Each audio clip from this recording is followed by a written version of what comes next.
we're rolling. Cool. Welcome back, guys. Yeah, another fun weekend out of the way.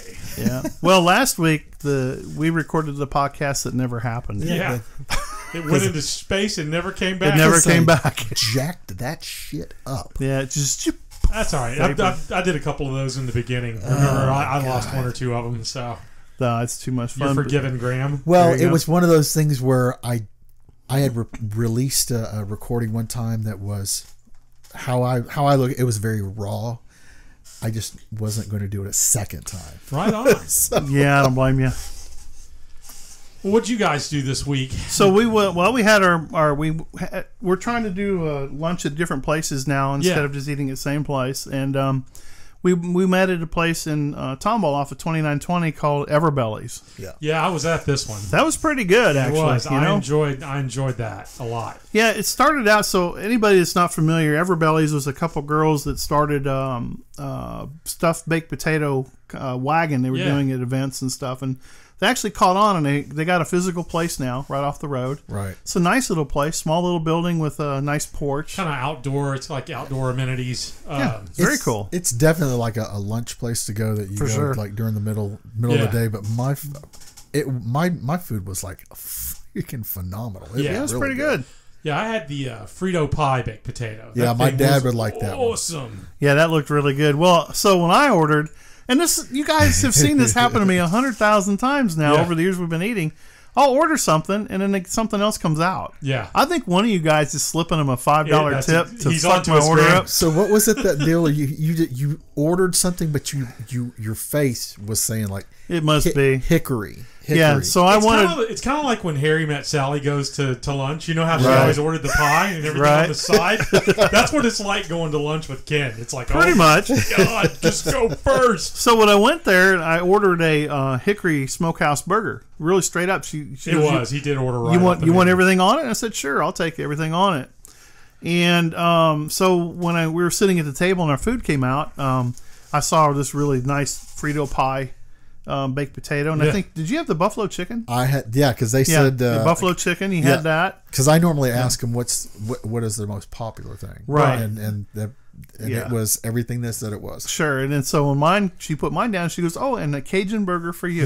Yeah, and I'm like, Graham are already laughing at this. And I'm point. looking at this thing, and it is awesome. Actually, it is a 2-meal burger. It's that big. Yeah. You could take somebody there and split that thing. You could. It's a 1/3 pound patty with like a half a pound of crawfish on it with all the trimmings and everything. And I just kind of pointed out to her, I was like, hey, this looks really good, but I ordered a hickory smokehouse burger. Yeah. So she brought the ticket back, and the girl clearly wrote Cajun burger on there, which I was like, well, I'm not going to argue with it. It looks good. I'll eat it. So I did, and it was really good. Yeah. But the person really was like a psychology major. This is to facilitate another trip back so he can get the hickory burger. Right. That's what I think's going on. It was an experiment. Well, what I thought was funny, and these guys know, I got hung up over the cookie deal. Yeah. So, they have this sign that says, if you like us on Facebook, you get free hot cookies. And the girl even said, I'll put in an order for, this is your first time? We were out there, she did. And I go, yeah. She goes, well, I'll make sure you get some free hot cookies. So we were sitting there, and when we were done, we noticed all these cookies coming out, but none landed at our table. Yep, the police got some. Yeah, the cops got some, theirs. but I didn't. So I mentioned it to her. Right. I said, hey, she goes, how you doing? I said, oh, man, this is fantastic. We're just waiting on our hot cookies. And she kind of giggled and walked off, and we never got them. So did the whole soup Nazi thing. Yep. Yeah, must no have. cookies for you. No cookie for you. So again, I'm thinking these guys slipped their $5 just to see what I would do, but apparently that wasn't the thing. But you know what? Chocolate sauce on the side. That's yes, but exactly. we're coming back. We're gonna definitely come back because we are. They were really nice. The food was really good. Oh, yeah. I'm just gonna speak slower. Yeah. Cookies. Can you show me? Can you show me my order after I've told you what I want? Yeah, pretty much. Other than that, but I will tell you though, getting that Cajun burger was a pleasant surprise. Yeah, it really was. Thing was awesome. It was really good. I'll tell you honestly, I came home that night. I didn't eat supper. Yeah, and I didn't eat till lunch the next day. I didn't. I had that Frito pie baked potato thing that I had. I didn't eat lunch. I didn't eat dinner, and I think I woke up and had a shake, and I was still full. Yeah, that thing was way. So all things aside, we're definitely recommend these gals. You need to get out there and see them. Every Bellies. It will fill every belly. Yeah. It'll fill every belly. It's really good. And it's funny because so that was last week Monday, and then Sam and I found a barbecue place the other day. Actually, yeah, this is the one. Actually, Sam found this barbecue place, Reveille Barbeque on 249, Yep. and you found it on what? It was it's a member of the Houston Drinking Brothers. Okay, there you go. Was talking about his barbecue place, and he was part of a Texas Monthly barbecue thing that was going on with like Best Brisket or something. Yeah, it's a bracket I think that they have out there. So you vote on it. Yeah, and I it kind of piqued my interest when I went to go read the article. I saw it, it's set up like brackets like basketball, and what I saw who their last opposition was, who they beat to move to the next round. Well, the person, the company or the business they beat was Tejas Barbecue. As soon as I saw that, I called Ken, and I'm like, hey, I'm letting you know that on Friday, or at least I'm shooting for Friday, to go to this barbecue place, because guess who they beat? Yada, yada, yada. So Ken and I went on Friday. Yeah. And oh my God. It didn't disappoint. I will tell you that. Disappoint. I saw pictures, and the pictures make me hungry. Between the two of us, we ordered almost everything they had on there except for a couple sides. Right. And so we ended up getting brisket. They have a taco sausage, which was really good. That taco sausage was really good. They had pork belly, chicken, turkey, brisket, ribs. And so we basically covered all the meat groups that they had. It up. We had all the dead animals. Yeah, we had all the dead animals. And then it's funny because, and then we had some sides. So they had this Mexican corn, their take on street corn. Yeah. I got that, and then Sam got the smoked Gouda grits. Ooh, man, which was really good. So that sounds awesome. Just they were the grits alone. The guy that did it, Pitmaster dude, came over and told one of the owners told Ken how he did it. He smoked all the ingredients that go into it. And I was like, man, there's a lot of passion going in. Put the flavor in. Oh, really my did. God, yes. Yeah, and really cool guys too. I mean, they're very friendly. I'll tell you, it's fun to watch little businesses like that get started. Yeah. Because, we were talking a little bit about his background. He spent several years in and out of the barbecue business, so he's got some experience. Yeah, got some experience under him, and it's really nice because they're starting small, like you said. Yeah. And they're growing. We saw a ton of takeout business while we were sitting there. It was really, I honestly can't recommend them enough. It's Reveille Barbeque off of 249 North, south of Magnolia. I'm going next time. It'll be good. Just like I said, the pictures made me want to go eat there. Well, it's funny because Texas rolls itself up with all kinds of great food, but apparently Colorado still struggles. Yeah. Okay. I mean, back in the news again is this, there's a transgender cake refusal issue, and it was a bakery in Colorado that was embroiled in a court battle and subsequent victory over a gay cake. Over doing gay pride cakes. Yeah. And it's funny because which sounds like a South Park episode if you say it fast. It really does. I could just see Cartman now jumping up and down. Yeah. It's funny though. Respect my authority. There you go. I'm thinking Mr. Hand would have been all over that cake. Yeah, for sure. Yeah. Well, it's funny because this group is obviously targeted. Mr. Garrett. This group is obviously targeted this bakery, and they keep running people through the door. They sent a Autumn Scardino in there to get a transgender reveal cake. Yeah, it was gonna be a pink and blue cake. Surprise! I've got a dick.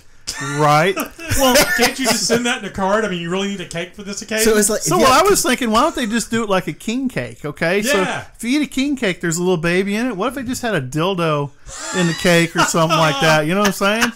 So whoever gets the dildo is next, right? I mean, it's so, we're making fun of it, but it's kind of sad what's going on here. Yeah. So basically, this guy is exercising his right to refuse business to anybody. Right. He went to court and won, okay? And now he's being attacked again.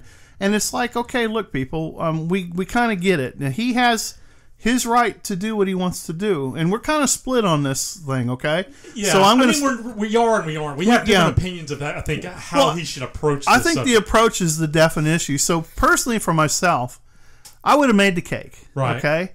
But I'm going to premise that with a few rules. So if I'm in business and I know that general public comes through and I have to be able to serve them under fair and reasonable circumstance, right, that's fine. But I run a business the way I run a business. So if I'm making cookies, kolaches, and cakes and I have this certain wheelhouse of products that I do, I'm going to offer those at a price. Anything above that becomes custom. Right. And I'm going to have a price list for custom. Right. Okay? So you can agree to my pricing and I'll make whatever you want. Yeah. But if you disagree with my pricing and you expect me to give it to you for nothing or because I have to, it's not going to happen. So for me, I would have done the cake, okay? I would have done the pink and blue cake, but I would have charged for the custom colors. I'd have charged for the time to do it. I would have, to me, that would have been a $40 upcharge. See, I think they've still got a lawsuit against you at that point because they're going to come back and say, you discriminated against me. You charged me more. Okay. So Cristal, remember Cristal, the champagne? Yeah. Right. That's been out there forever. So rappers, to them it was like a sign of arrival. You've arrived because now I'm giving Cristal to all my bitches. All my homies is all my homies Cristal. and bitches are drinking Cristal. That's a word you don't hear much anymore, homies. So for many years, Cristal just kind of sat there and tried to figure out, what are we going to do? Yeah. So they just like doubled the price. And Didn't guess what? Didn't change a bit. They kept buying Cristal. Yeah. Okay. So I'm approaching it from that same thing. I will do. We're trying to be bougie. Bougie. Yeah, we're gonna make bougie cakes for you. So I have a bougie tariff. Okay. I like that. So I have a bougie tariff. I'll do it however you want. It may not show in the display case. Right. You may have to come around to the back door to pick it up. But I will make that cake. But you are going to pay a fee for that. Right. That way I'm not refusing you business. You're agreeing to it on my terms. Right. I get that. I think you make a good, valid point. I respect the guy's right to say, F you, I'm not making the cake. Mm-hmm. Because as a business owner, there's some stuff that I don't want to do. I don't want to compromise. So I look at it as, I don't want to compromise what I do and have that in the public eye. Mm-hmm. You know what I mean? Right. So if I put this cake out there and somebody sees it that disagrees with it or doesn't like that philosophy, then now I've lost them as a customer. So you've kind of pushed me into a catch-22. Now, so would you be okay with it? Would you be okay with it if nobody knew you did it? Maybe. Now, see, we're negotiating price. Exactly. We're back to negotiating price. But okay. The guy really is setting himself up to be successful, in my opinion, by doing this. Because look at all the advertisement that he gets out of it. You know, there's Facebook pages dedicated to him, both good and bad, where they're raising money to save this guy or raising money to fight this guy. Sure. It's spawned its own little industry within itself where You're people are making money off of it. You're basically describing the Chick-fil-A model. More or less, okay? Yes. And I don't disagree with that. I really don't. I think that I think both of us kind of pose a win here. It just depends on which side you want to go down. So if you look at Chick-fil-A, they're huge. I ate there today. Chick-fil-A is huge. They're like a large corporation, okay? Yeah. So they literally can have the attorneys and the political influence to fight and sway this thing. We're talking about a dude that's running a bakery in Colorado. I don't disagree with anything you say because honestly, when you look at it, they're both risk rewards that you have to measure which one you're going to be able you to come live up with. with the right metric or the matrix so you can figure out, hey, which is going to pay and dividends. I completely get what you're saying. For me, I'm like, you know what? I'm not going to go back through this again. I'll do it, but it's going to freaking cost you. I like your. Don't get me wrong. Yeah. I'm not crapping on your idea whatsoever. I think it's a very legitimate idea. I just like the idea of being able to say, F you, you're not going to make me do it. No, no. I mean, no. Right.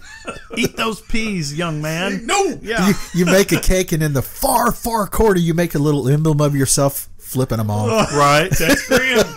It's funny because, I mean, there's the Graham cake. I guess I just look at it, though. If your doors are open to the public, that's one thing. Yeah. But let's look at it maybe from another business model. What if we just made it where it was a private membership club bakery? Okay. Say you pay a fee. You pay a fee. You pay $100 to join. Yeah. Okay. The only way you can get in the store is if you have this key card that opens the lock that lets you in. This sounds like a Fat Tony cake bourgeois. Doesn't it though? Yeah. Yeah, like a mafioso. Yeah. Like, so you gotta know the guy to get in here to get the cake. Yeah. You know what I'm saying? Bada bing, bada boom. You want a bougie cake? You buy the membership. Okay. Exactly. I eat bougie food. I go to bougie stores. You drink some Cristal with your cake. Bougie booze. So you can go about it that way too, and then if that person's willing enough to pay that $100, to be a member, then okay, fine. But you have to pass. You have to be approved, and so if you're not approved, maybe you're opening yourself up to another thing. I don't know. There you go. But anyway, so I just thought it was kind of funny because we're looking at some of the most ridiculous things that people are doing right now. Definitely. And it's and I think we can kind of agree that they're just trying to pivot off of the previous lawsuit and all the news coverage. Right. Because there's a local pizza joint that we all know about. Oh, yeah. There's a. We ain't gonna say their name. We're not going to say their name, but they're a local pizza joint, family owned. They have 4 locations. Some of my favorite pizza. It's actually they're good stuff. I mean, it's not. They make a good pizza. They do. They really do. And they had a group of people in there that were College students. College students in there multiple times over a period of time. It's not like this is a new thing. And so what ended up happening was they would bring in these large groups of 6 or more with them, and they would sit down at the table and they'd always find something wrong with something. They was expecting millennial. Yeah. I'm gonna cry about something. Right, I got to get something for free. Yeah, something for free. And so what ended up happening after several times, they posted a policy that says, look, for a table of 6, because they never tipped. Yeah, they're running these poor people to death and they never tip. So they posted a policy saying that when we seat 6 or more as a party, we're adding an automatic 15% gratuity to your check. right. Now, this is pretty standard with almost every restaurant in the area. You go into high-end restaurants, that's almost always included. Well, you can go into any of the Pappas restaurants and you do 8 or more. Yeah. I think it's 8 or more. Yeah, 8 is usually the number. 8 is usually numbered, and there's a gratuity attached to it. So when this was announced to this particular group, they went ethnic on them. Really? They went completely like it's because of who I am that you're doing this, and it was really a gross and a blatant attempt to throw race into it. Yeah. And so they basically created a scene in this person's business. Right. And when they left, they decided after I slept on it, they're going to call the local news channel. Oh, yeah. So what's egregious about this whole thing is the fact that when somebody complains, a standard complaint, it's really no big deal. But when you throw a high-touch issue like racism or it gets sexual, a draw. You get a draw out of that. You know what I mean? A certain demographic is going to look at that and go, "Oh yeah, I got to get on the right side of this, so we can all side together and make change." So you have a sexual or a racial orientation issue on it, right? And so what ends up happening is this news station comes out and they do a hit piece. Mm-hmm. They don't really make it objective. What they do is they announce it from the viewpoint of the victim. Of course, right. Always. And so when you listen to the story, where they really messed up with me was the way they edited this. It was like they were picking on this young girl. She went to college. She has an engineering degree. I have this. I have that. Blah blah blah. And they just treated it took certain sound bites from her, and then they took not so good.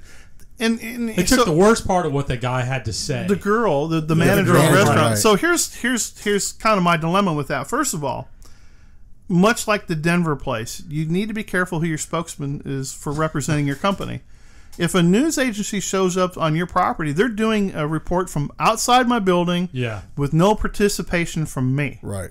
I am not going to walk in there and allow you to record me on tape and then edit me to suit your story. It is difficult because if you refuse and you completely refuse to talk to them, then it's like they totally refuse to talk to us. Therefore, you're guilty because you didn't come out and defend yourself. Therefore, there's a degree of guilt associated. Well, with that. it's passive though because it's unfounded. Because I can tell you right now, if it was me, I'd be suing for defamation of character, and I'd also for the purpose of damaging a business based on a false story. Sure. Because at the end of the day, there's 2 stories. They're all saying, "Oh, this girl went to college. She worked hard to get a degree." Okay, well, she went in there, took advantage of a business, and wouldn't tip the help that works hard too. That's probably what they taught her in college. Oh, I'm sure it is. Some professor probably taught her. You need to go beat up on people and take the money that they've earned. So you see a lot of this going on, and what's really sad is you're seeing it from these millennials, these kids in this millennial age group.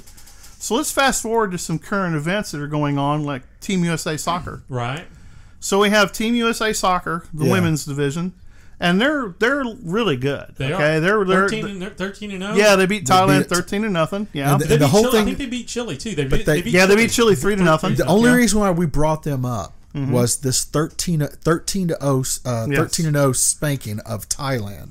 The only reason it's where it started, but we started peeling this onion. Is all the critics came forward and bashed them because of their over celebration of everything. So let's kind of look at this. So is it not human nature to get excited? Here you are at the pinnacle of competition. It doesn't get any higher than where you're at. how can you not contain your excitement? How do you expect somebody... Now, there's bad sportsmanship. I've seen that too. But celebrating because you score a goal is not bad sportsmanship. I'm sorry. It's funny. You're correct there. But so to answer that, one of the players that was interviewed gave an example of, well, I really wasn't involved in the cheerleading incident. You know, I was kind of... Actually, there's a couple controversial stories in here. Was it Hannah Solo? Yeah, Hannah Solo was one of them. From previous teams. And so she gives an example, almost an apologetic discussion on, well, now, the best thing as sportsman I saw is when we beat another team and such went over and put her arm around the goalie and consoled her and escorted her off the... So to me, I'm like, okay, so look, I'm really sorry we stomped the shit out of you. I'm really sorry you stuck as a goalie. Just come over here and have your cry and have a hug, and we'll go back to this. And we'll go back to this. Or, I mean, just even a high five. They call it aggressive celebration right now. God. When I first if heard you chant this, USA, USA, it's aggressive celebration. When I first told you about this, I'm sitting there eating dinner, and the first thing that popped in my head is, the only people that complain about this overcritic are fucking people losers. losing? Yeah, losers. Losers complain about this stuff.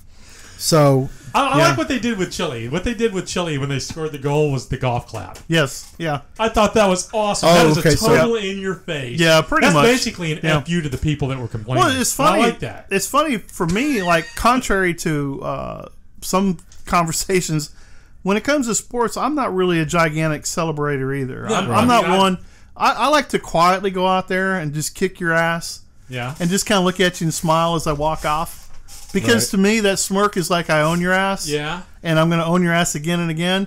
That's unsportsmanlike smirking. I feel exactly. I feel like if you excessively celebrate, you leave yourself open to a crushing victory with lots of eyes on it. Yeah. Right. I'd rather be that sneaky Pete that comes through the brackets and just stomps your ass all the way through. Yeah. And at the end, you're so demoralized that you show up and you just... The finals aren't there for you. I don't know. See, the celebration to me, if you're just going, yeah, I mean, you can't believe we did that. I don't see that as... I agree. You're not running somebody down. Now, if you were running along, flipping the other team off and laughing and pointing, again, it goes back to... look at how I was raised. Now, if I'd have done... my parents would have kicked my ass, Yeah, if I'd have rubbed it in the other team's face, my dad would have whipped me. There's no doubt about it. I would have got a whooping when I got home. The funny thing, so I'm going back over listening to the previous recording because I wanted to sort of make sure we stayed on lines. Yeah.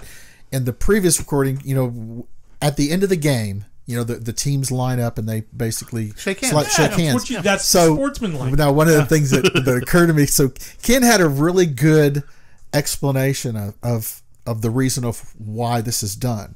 But the part of me that everybody knows suddenly occurred to me, the reason why I'm going to shake your hand as I get a little bit closer to see the fucking tears that I can't see from across the goddamn field.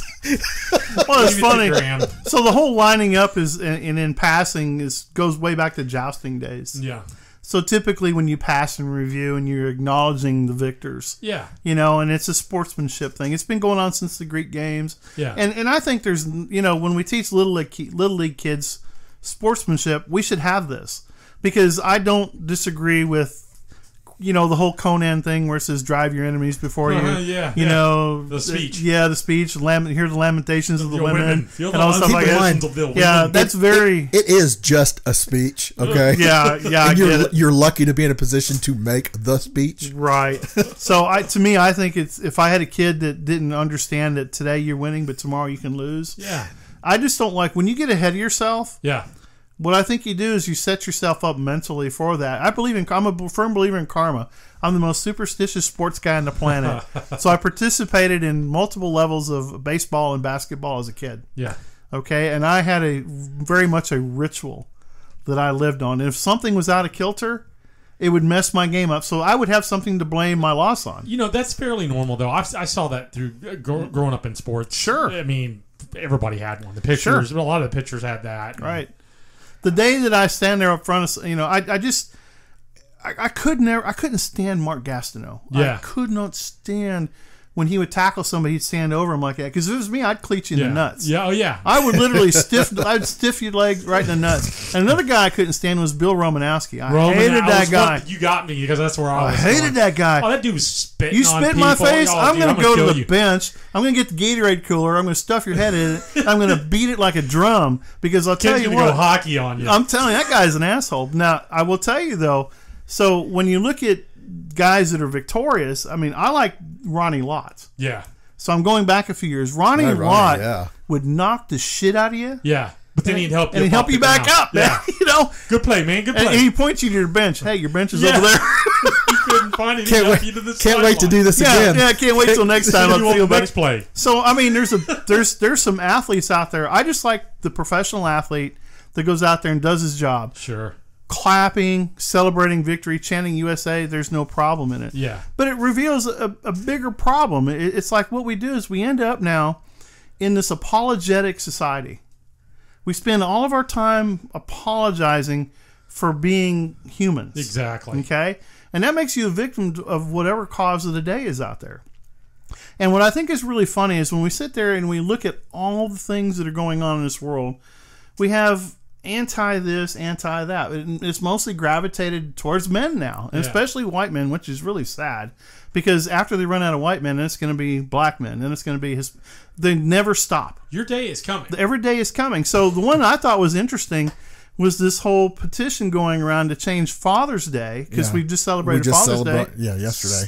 Special Person's Day. Special, aren't you special? Yeah. What was that? Stuart? What was that guy? Not Stuart Smiley. What was the? Yeah, Stuart Smiley. Yeah, that was him. Yeah. And people like me. Yes, people like me. Look in the mirror and do daily affirmations. That was what his little skit was called. So it's really sad because much like this one here, going back to the Team USA, there's an element of violence or a protest that we kind of uncovered. Yeah. Because the captain for the USA team kind of disclosed later in an interview that she won't kneel for the national anthem, and she hasn't done it since 2016. Yeah.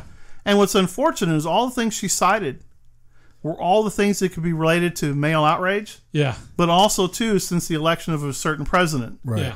And she's acting like all these crimes of people's relatives being dead in the street were happening since 2016. It's like the Earth just started in 2016. Dude, right? when you go back, Trayvon, all the Michael Brown, all this shit happened under the previous administrations. Yeah. This is where death in the streets. Ferguson happened under the previous Way president. to go, Barry. You really screwed that up. So for me, her clock is wrong. Yeah. So moving her forward now with this Father's Day, Special Persons Day thing, there's a UK professor that comes out.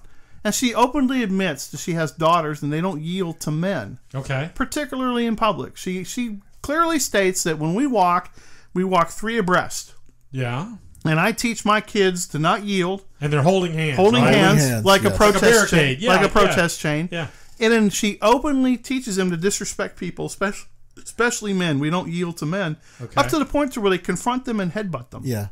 Wow, that's just asking for trouble, man. In the article, she said that she taught that if the men don't yield, it's run into them on purpose. Wow, see, that's where in society do you think that's acceptable? I don't understand. Yeah, what part of your logic training? Now, you get off on this track where you now say, this is I'm in going to the become UK. physically violent. Yeah, this is in the UK. I get that, but it could just as well. It always rolls. Everything rolls over here, dude. Yes, trust me. Because somebody's going to take her idea and they're going to come up with their US version of the same thing. And it'll be a larger group of people. You'll have gals of 15 that are all walking abreast, and we've seen this in protests where they link arms and they're not letting people move across the street. It usually ends up them getting run over. It does. We've seen some entertaining, which is really interesting. Aspects of video where they're protesting and they're linking and traffic just didn't see you, bud. They tried that shit here in South Houston. Yeah. And man, you talk about the freeway thing. Yeah, the freeway thing on 288. They did on 288 when that it was a BLM movement. Yeah. And they blocked the freeways, and you had a woman that had a sick grandchild in the car, and she was trying to get him to the hospital. And they wouldn't let her through. I specifically remember this. It was live on TV. Wasn't it there was an ambulance there? There was an ambulance as well. I want to say that was another news story altogether. Yeah. This one, the woman had an SUV. She's trying to get him to and she was trying to get him to the medical center, which is right there at 288. And man, this woman was going, protest or no, and she pushed some people out of the way with her car. And I remember they came out against her. It was a racist act. It was... It's like, look, my kid's sick. And I the don't thing give is a damn who you are. The loudest voice gets to say whatever they need to say because everything is subjective. It is. How it looks to me, therefore it is. No. I don't know, man. You just got to the microphone Yeah, first. I don't know if the loudest voice anymore. That used to work. But I think if you're not on the list, you don't get in the club. Yeah. It's like it's trying selective. to get. No, it is very selective. selective. Yeah. You're trying to get past the velvet rope now, and that's the problem we have. Is that when somebody owns the club and controls the list, I don't care what you have. You can be loud. You can set yourself on fire. You can do whatever it is you want. Sorry, dude, you ain't on the list. The guys at the night at the Roxbury proved that to you. Oh, yeah, exactly right. Look how loud they are, and they never got in. Dude, the Butabi brothers. That shit was funny, man. That was the weirdest yet funniest show. Apparently, I'm on a Saturday Night Live kick this go around. So it's almost like a Saturday Night Live skit. It is. I mean, we're sitting here, and so when we do these shows, we have notes basically. We don't script it. But we have notes that lets us know kind of our mileposts on where we're at in these conversations. And when you start looking at these things as we're rolling into them, some of the most ridiculous things, like, so whether it's baking cakes for gays, whether it's kneeling for the flag, whether it's you like the president or don't like the president, and now it's plastic bags. Okay, right. So now here's what I thought was funny. Rolling out of the UK again, there's this group of retailers that are giving you bags that basically make it look like you bought adult movies at an adult movie store. The condom because they don't want you using. So why don't they just remove the fucking plastic bags? Yeah. Well, no, they want shame. Again, it goes back to exactly how can I make you look like shit today? Exactly, and you give me money. Yeah. And so for me, I don't care what the bag. I mean, literally, it had it was like colon cleansing bag. Yeah. It was like it was all these crazy obscure things. All they're going to do is create trash blowing through the air. Right. China will get hold of those and dump them in the Pacific. The kids will see on the street. Sure. Mommy, what's this? Daddy, what's that? So they never think anything through. No. That's an emotional reaction that they do. Right. So instead of saying we're just not going to give you plastic bags, right? But if we do, we're going to charge you $15 a bag. You're right.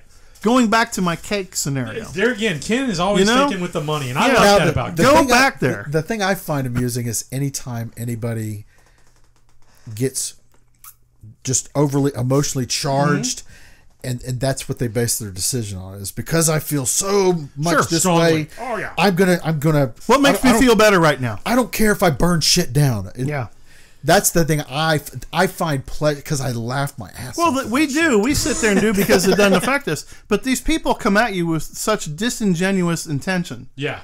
We're here because we're all created equal. Right. We're here because we're all should be fair.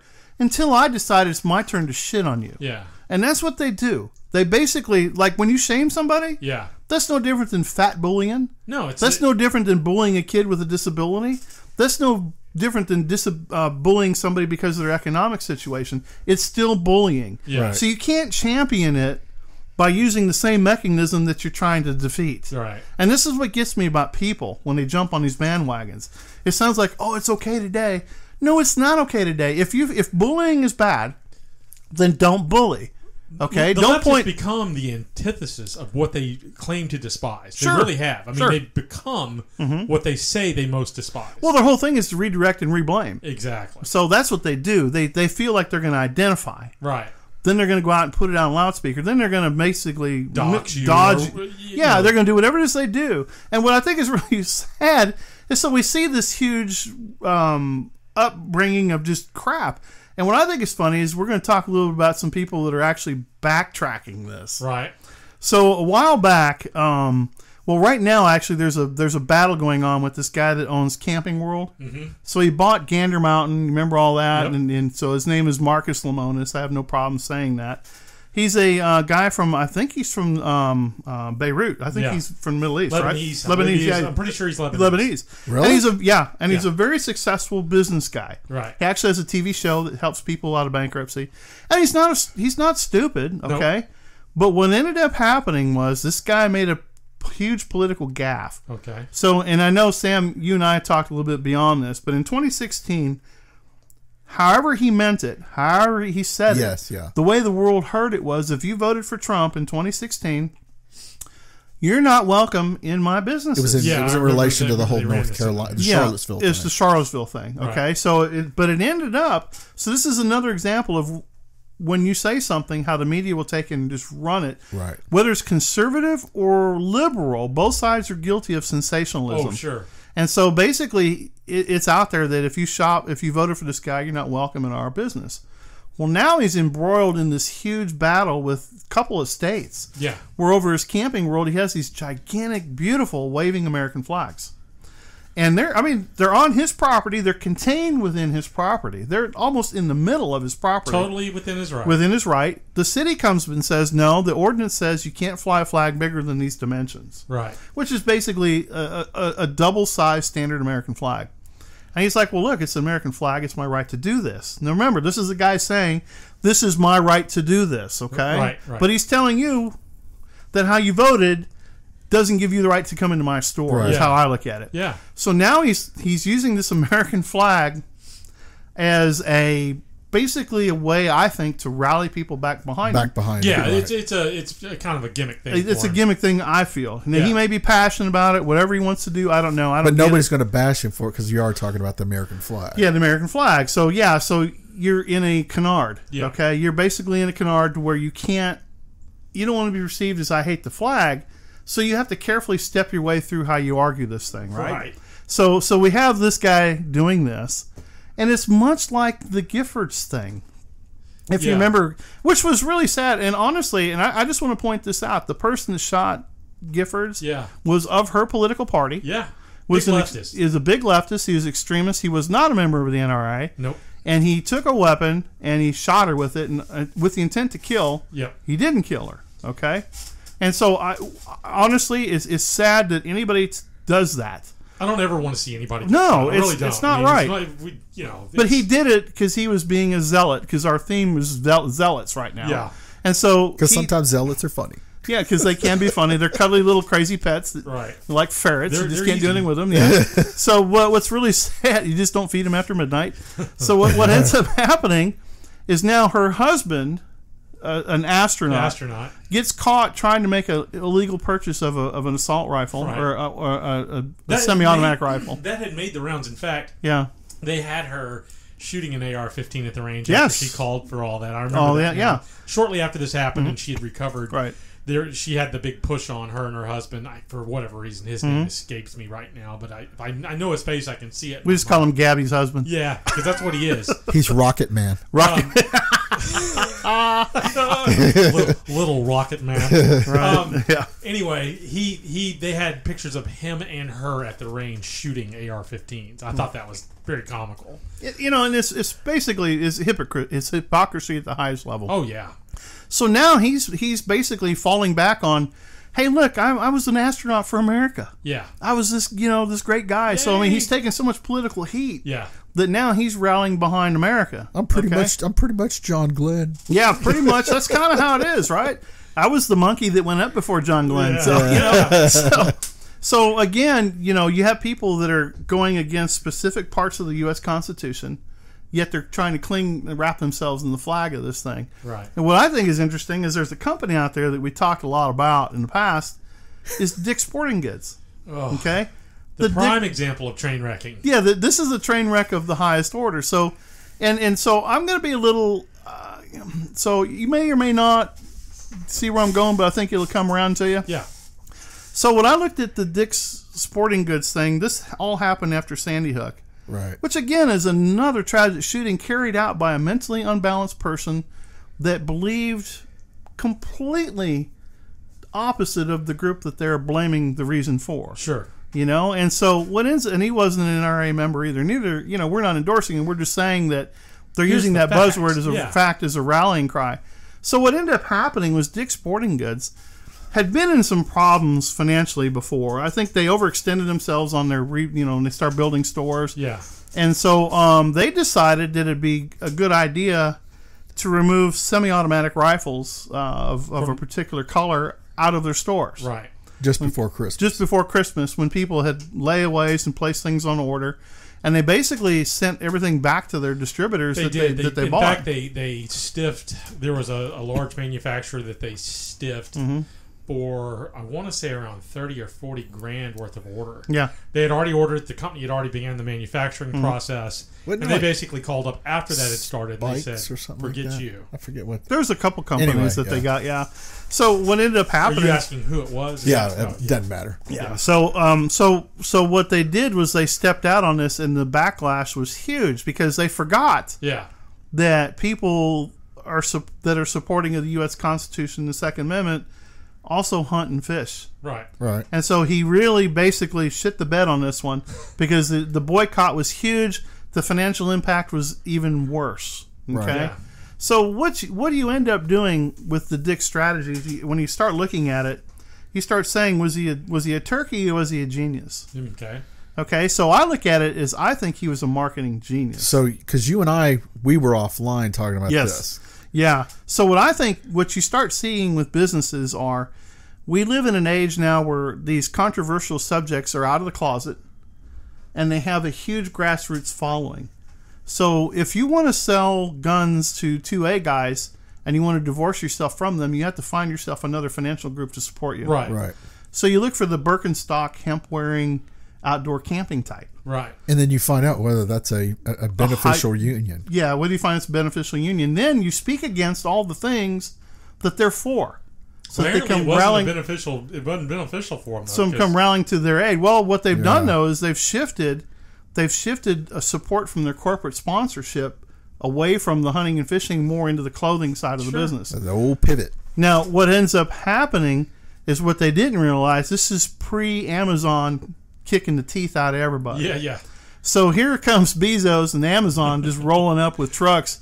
I have everything. Thing cheaper, and you can get it within this amount of time. And I don't have to get out and deal with it. Exactly. You know? So what ends up happening is the strategy is pretty much a standard thing for guys like the Dick's Sporting Group. You even have the Starbucks guys that try to capitalize on the whole no Second Amendment thing, you know. And it's funny, you're going to find that, yes, you are going to displace a group of people with money. Yeah. And you're going to replace it with a group of minimum wage workers. Right. Or zealots that follow a particular doctrine that when you get them in your business, you're going to go, oh, shit, this dude's crazy. They don't have any money. They don't have any Hey, money. What are we doing here? So, you know, so you're sitting there and you're going, am I really on the right or the wrong side of this thing? So I look at it as the Dick strategy. I think that when companies have learned, and I think it's funny, because Levi stepped out on the same thing. You did. Man, they're sucking wind right now. Yep. Okay? Their stock fell. I was looking at their stock the other day. It's still down. Right. And it's not because of just, I'm not going to say it's just because people support what you're making evil. It's not that only. It's the ideology behind what you're doing. Well, and here's the thing: is especially in markets like this, when even if you're for or against, it doesn't matter. The market's going to correct itself. Right. You're going to see. I don't care if you're for gun control or against gun control. Right. It's aside from the point. When you make a move like that, your shareholders look at that and go, "That was dumb." Oh, and for they sure. punish you, and you're punished for it in the market. So yeah, and that's what these guys fail to realize when they step out. Like, all right, they may realize it. They may think, okay, we'll recover from this, and it ends up not going the way that they think it's. Okay, so on our conversation, we talked about it as, you know, okay, so we're going to make a decision about where we're going to shift our business. Yes. So like I said, is, hey, there's no. Okay, if you're a business that at one point carried firearms and then now you don't. Yeah. Okay, you're a business owner. You can do whatever the fuck you want. You can. But it's usually going to be based off of things that you're monitoring. I'm monitoring a market that either adds to my bottom end or doesn't. And the thing that I didn't count on is Ken had a very good tactic that I didn't think about was these relationships. This relationship that's not on the consumer facing side of my business, it's on my business side that nobody sees. Yeah. So I'm gonna partner up with somebody who is going to offer me or help me in a way that is far more beneficial. Supersedes the benefits of what you're getting here. Yeah, if it's more beneficial for me to run with this relationship than to satisfy the people who want guns, I'm going to go here because more benefit. I totally get that. And that's, you know, if you would be honest with that assessment, then I think people would respect that. You wouldn't hurt yourself. But do they need to? But do they need to? That's the thing. So when you get these stealth investors, like that, you know, a lot of people. So it's like that dude sitting in the room goes, yeah, but don't want to be seen going, yeah. So their money is very sacred to them. So what they're going to do is they're going to move it. They're going to move it to these high touch issues. Okay. And right now they are gaining momentum, but they're hollow. Okay, because if you look at what's going on in Venezuela, for example, if the media was smart, which they're not, they would make it look like they're peddling flowers and giving away free food. Yeah, you remember when Anderson Cooper was standing in a ditch of water, acting like it was a flood, and it really wasn't? Guy came walking by in ankle deep. Yeah, ankle deep water. When you start seeing that kind of play done, you would think that they would portray what's going on in South America as better. Yeah. But it's not. Why is that? Because the truth rides a fast horse. Yeah. Okay? That's true. Okay? Not everybody has television where propaganda works down there. Right.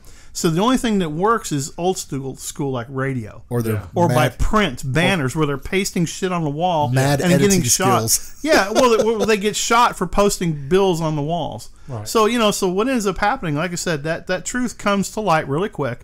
And in the investment world, bullshit will always carry out beyond a good con. Yeah. And Dix is learning that the hard way. He's getting hammered. The hard way. So by choosing the wrong side, okay, from what we would call a zealot's position, right, gets you caught up again in a hyperbole of emotional shit. Right. Which makes no sense. I mean, we're sitting here and we're just checking off this list of stupid shit that has millions of dollars rolling up behind it. And you got to ask yourself, ultimately, where does the millions of dollars come from? Right.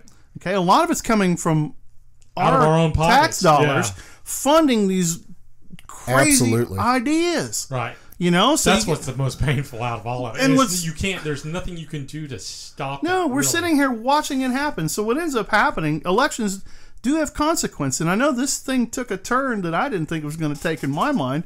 But when you start putting people in that start funding chaos and funding these lunatic things that don't benefit anybody, at the end of the day, the golden rule has always been the golden rule. Treat each other like you want to be treated. Right. Right? Do the best you can. Okay? And let that person know that you're not there to hurt them. But we don't live in that world because everybody's trying to step on somebody to get to where they're going. That's right. And we watch that through movies and we see that through TV shows and we read it in books. There's nothing. If anybody has anybody to blame, it's themselves. It's the people pointing at the people. Exactly. Because they're putting out all this shit. They're the ones dragging society down with this crap. We went to see John Wick 3 the other day. Right. I loved the first one because it had a good story. Yep. But 2 and 3 was just like over the top, just stupid for me. It got way John Woo for me. That's so, for sure. Well, there you go. So it was written at the pace of millennials. It was. And so, you know, you're sitting there and you're going, so I noticed that when we live when we're outside and people are on their phone and they think they're multitasking, but they're really only hearing a portion of what's really going on. Right. And they're just basing their decision on that nanosecond of information that they got that doesn't have any relevance. And so we're making decisions now based on this, how people can get away with doing this stupid shit like the Father's Day, Special Persons Day. Really? It's a Google world. What if we did it? What if we said no Mother's Day? Yeah. Yeah. I mean, how would what that if we go? just said, hey, you know what? Let's just no Mother's Day. Let's call it, Special Non-Specified Gender Day. Yeah. You know, because that's where we're going. No. You know? So anyway, I think it's just when we sit there and we look at this and we talk about what the things we try to do on this podcast, we try to keep it light and funny. We think it is because we are laughing at almost everything that we see up there. I have fun. You know, but at the end of the day, it's just like, you know, you got to really stop and think about the value of what's going on around you. You know, how does it affect you? How is it affecting your kids? Do you want your kids to learn poor sportsmanship, or do you want them to know that if you win, it's not okay to celebrate? Or pornography from bags. Right, that's true.